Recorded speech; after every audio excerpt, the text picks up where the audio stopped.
Good day, everyone. Welcome to Real Conservative Headline News. I'm your host, Nathaniel Rajkumar. Starting off locally here in Trinidad and Tobago, Trincity Maloney MP Camille Robinson-Regis has heavily criticized Speaker of the House Jagdeo Singh, arguing that Standing Order 28.3 is at risk of becoming an unchallengeable shield for government secrecy after ministers again refused to answer questions in Parliament on May 13th, 2026.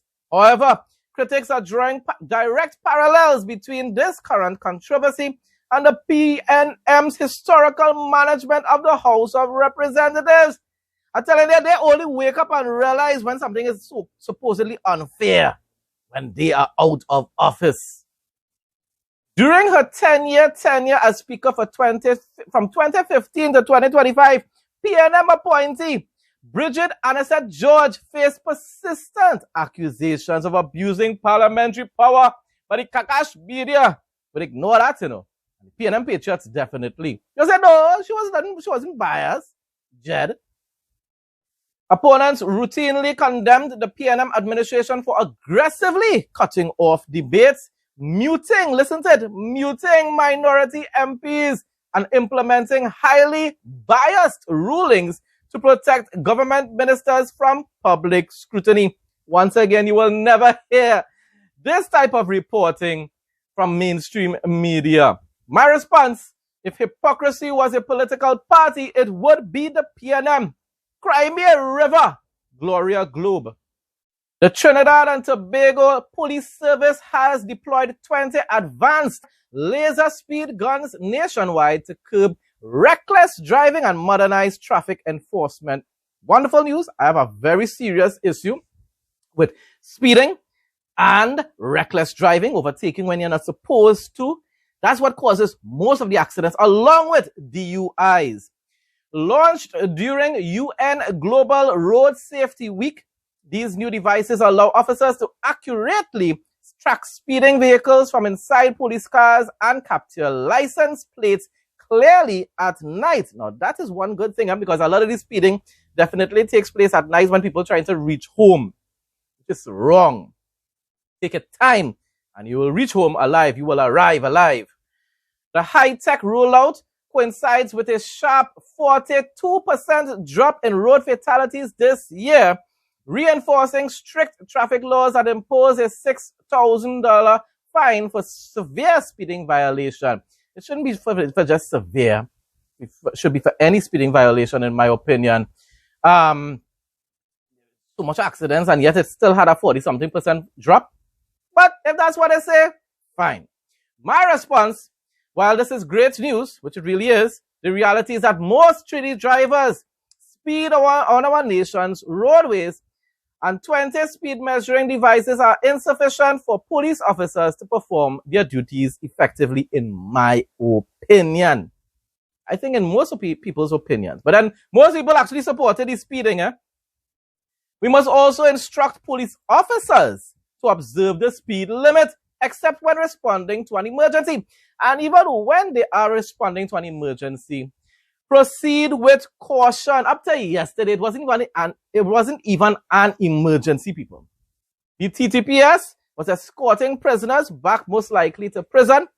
And if you see how recklessly they were driving in Sangre Grande and trying to bully the drivers off of the roadway, telling them to move. They have nowhere to go, You want them to what? Go up onto the pavement? It's crazy how these police officers drive on our nation roadways. While you're enforcing the law, enforce the law upon your own colleagues as well. To curb speeding, countries worldwide deploy automated, but this is the thing about it. It's not just about having these little devices for the police officers to use.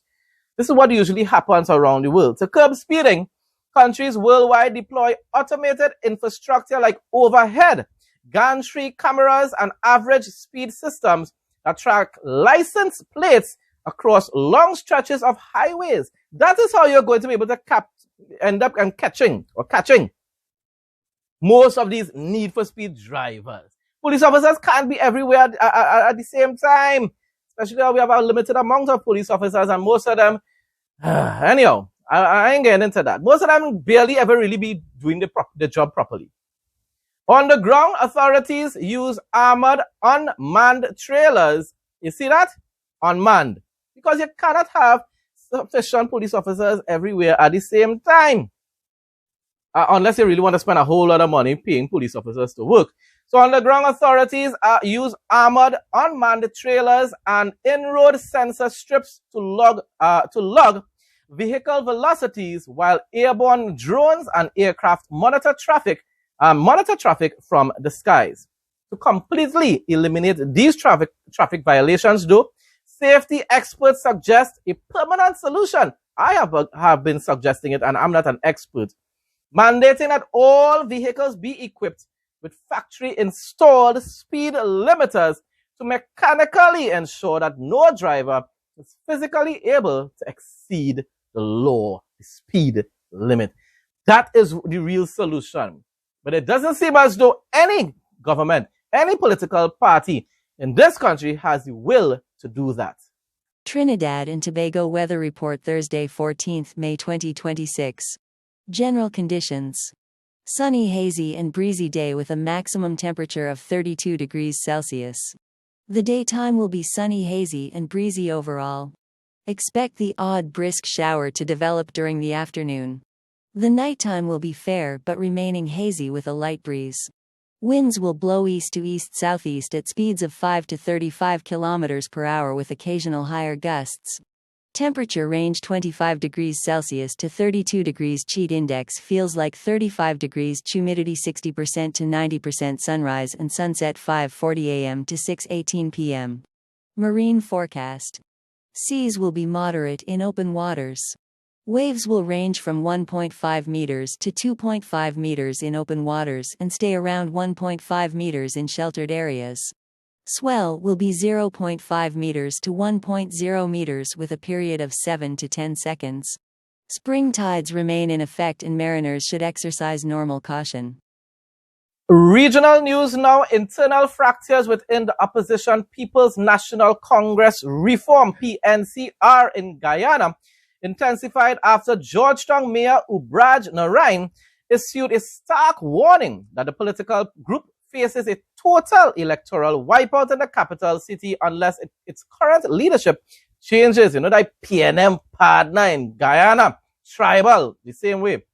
In a strongly worded public letter, Narain directly urged PNCR leader Aubrey Norton to step down, attributing his demand to a period of stagnation, confusion, and growing disconnection from the party's core support base. Tribal base, just like the PNM Patriots here in Trinidad. The public critique comes on the heels of several sitting city councillors and former parliamentarians defecting to the ruling party, leaving and joining the PPP Civic Irfan Ali's political party, signaling a deepening crisis for the opposition ahead of the upcoming local government elections. We have local elections here next year, God's willing. Hopefully certain errors that have made by the Kamala Prasad administration wouldn't end up causing the PNM to end up winning certain districts in Trinidad that the UNC, regional corporations in Trinidad that the UNC currently hold. Two St. Catherine residents in Jamaica have been fined $200,000 each or sentenced to 30 days in prison after pleading guilty to transporting 180 pineapples without the required receipts. Oh, so most likely they probably stole it. But pineapple is like gold. Even in Trinidad and Tobago, and it really tastes lovely. Joan Betty and Richard Williams were fined during a hearing before the St. Catherine Parish Court on Tuesday. Betty was fined $200,000 or sentenced to 30 days imprisonment for failure to produce a receipt, while Williams received the same penalty for failure to issue one. What? So wait, it belonged to him? That story sounds strange though, boy. So wait, so therefore no kind of evidence to show it was stolen then. It's all about just what, following protocol? Anyhow, president of the former LIAT 1974 Limited Workers Union in St. Vincent and the Grenadines, Jeremiah Howard, says he has raised the plight of dismissed workers with the Minister of Labor under the new administration. Howard said the workers were left in the dark on the matter under the Unity Labour Party administration, despite earlier promises that the issue would be resolved. That's just like how PNM gives promises and never keep it when they are actually in office. But then they accuse the UNC of doing the same, when the fact of the matter is, UNC really does, in fact, end up failing to keep all their promises. Like how they were supposed to reduce the traffic fines and instead increased it. Yeah, but they do, in general, keep most of their promises. Howard said he is encouraged by the recent developments and looks forward to continued dialogue on how dismissed staff can receive the benefits owed to them following the liquidation of LIAT 1974 Limited more than 5 years ago. St. Vincent and the Grenadines was a major shareholder in LIAT 1974. Howard noted that while dismissed workers in other shareholder countries have received their benefits, however, former LIAT staff in St. Vincent and the Grenadines are still awaiting payment of what is owed to them, and it's the government has to pay them. So do your job, now. The new administration, you better keep your promise and do what needs to be done. We were able to get an audience with the Labor Department, and I must say that we were very pleased. They were very receptive, and they were very understanding towards our issues and the plight of the workers. We were able to update the Labor Department as far back as 2020 up to 2025 with the previous government, when we were trying to get this issue resolved, and which ended without a resolution and, honestly speaking, without even a response at the end of it. However, we decided to take this route by going through the Minister of Labor because we wanted to fall in line with the new protocol of this new government, wherein they stated that issues must be dealt with through the ministries or through the minister. So we approached the Minister of Labor, and we had a meeting with the Labor Department. And at this time, we're waiting them. We're waiting a response. We're anticipating a very positive response.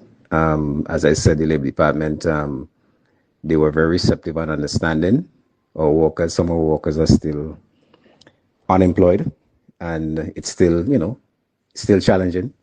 But the Labor Department, we have filed all the relative documents with them, and they're expected to take this forward towards the cabinet of St. Vincent, and then I guess we still await a favorable response. But as I said, it's a whole new energy, it's a whole new attitude, and we feel more appreciated because, as I said, we felt very accommodated by the Labor Department. So we anticipate good things going forward. Prime Minister Mia Mottley officially opened Barbados' first resident embassy on Baggot Street in Dublin on Monday, marking a formal deepening of diplomatic and economic ties as the two nations celebrate 25 years of bilateral relations. Speaking to an audience of political figures alongside the Irish Prime Minister, Mottley highlighted the initiative as a strategic step toward expanding collaboration in trade, climate resilience, and tourism, while also honoring the profound 17th century historical connections shared by both island nations. Meanwhile, we are not really hearing us saying anything about forming a closer alliance with our most important trading partner in the Caribbean, the United States of America. You know, Ireland is a white man's country too, right? Tribal Trinis and tribal Caribbean people. All righty then. While we are celebrating 25 years of diplomatic relationships, today truly is a moment where we deliberately and by choice choose now to formalize that in terms of active presence. It is not a coincidence, in my view, that we share so much in common.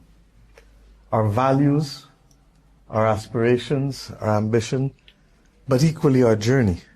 That early linkage with your people coming as indentured servants and our people coming as slaves, meant that we understood together what it was to be pawns in the hands of those who had ambitions that simply did not see us, did not hear us, and did not feel us as human beings who could be valued and who could be allowed to build something of worth.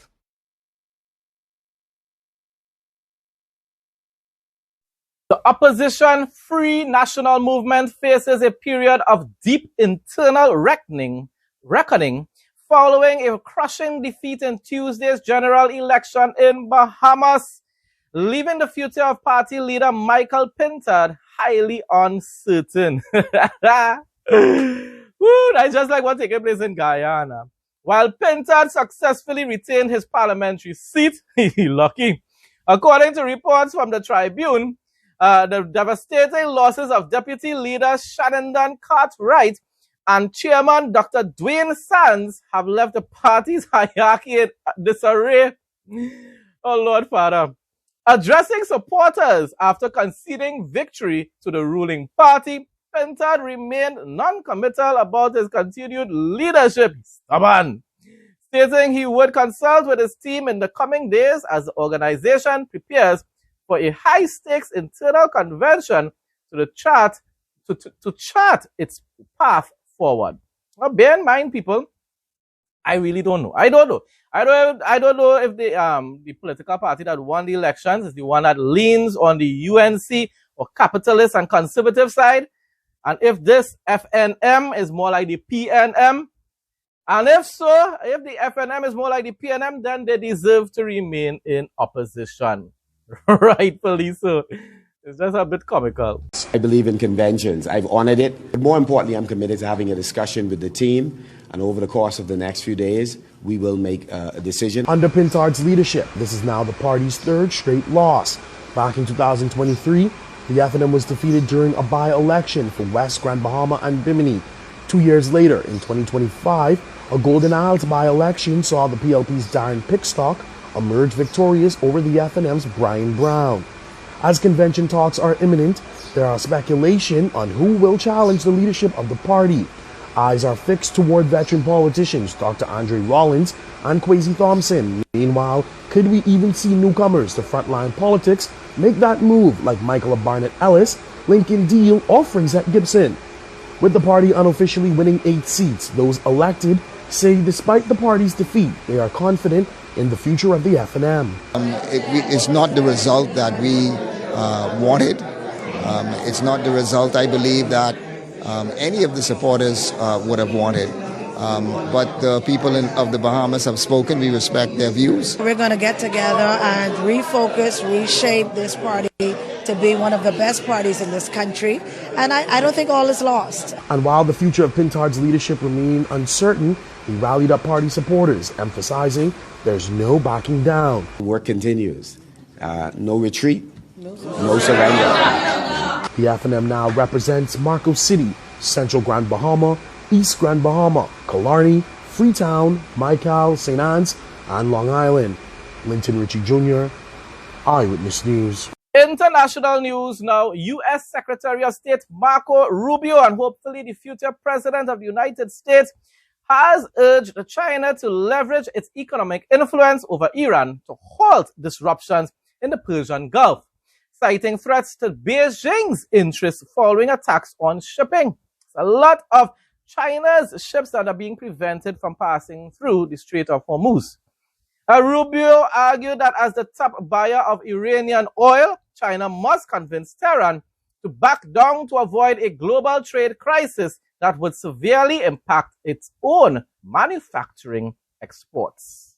The U.S. Senate narrowly defeated a resolution to end the war in Iran following a deciding no vote from Democratic Senator John Fetterman.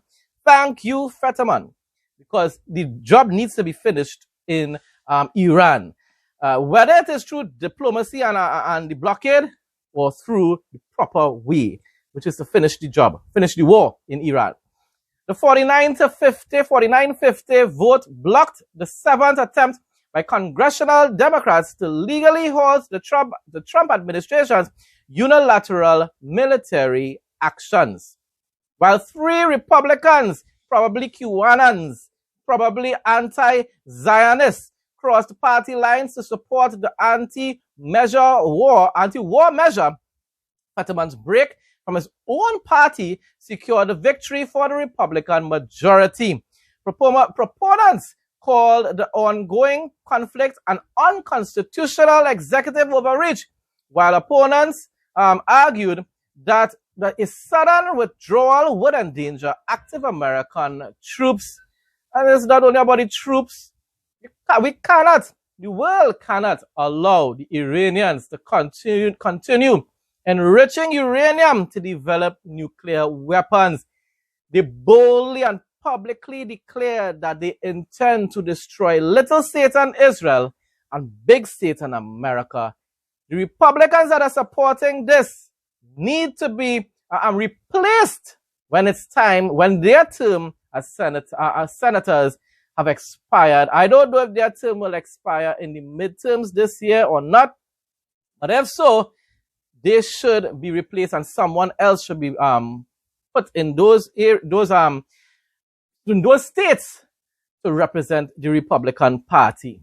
The Prime Minister's office in Israel now confirms, in the midst of Operation Roar of the Lion, Prime Minister Benjamin Netanyahu, the modern-day Jehu of the Bible, secretly visited the United Arab Emirates along with Shin Bet Chief David Zini and met with the President of the United Arab Emirates, Sheikh Mohammed bin Zayed. This visit led to a historic breakthrough in relations between Israel and the UAE. That's wonderful news. Bible quote of the day. Revelation 21:10-14 NIV. And he carried me away in the Spirit to a mountain great and high, and showed me the holy city, Jerusalem, coming down out of heaven from God. It shone with the glory of God. It had a great, high wall with 12 gates, and with 12 angels at the gates. On the gates were written the names of the 12 tribes of Israel. The wall of the city had 12 foundations, and on them were the names of the 12 apostles of the Lamb. Folks, that brings us to the end of today's headline news. And thanks again to everyone who continues to support my content. Please like, comment, share, and subscribe. Stay blessed and stay safe most of all. In Jesus' name.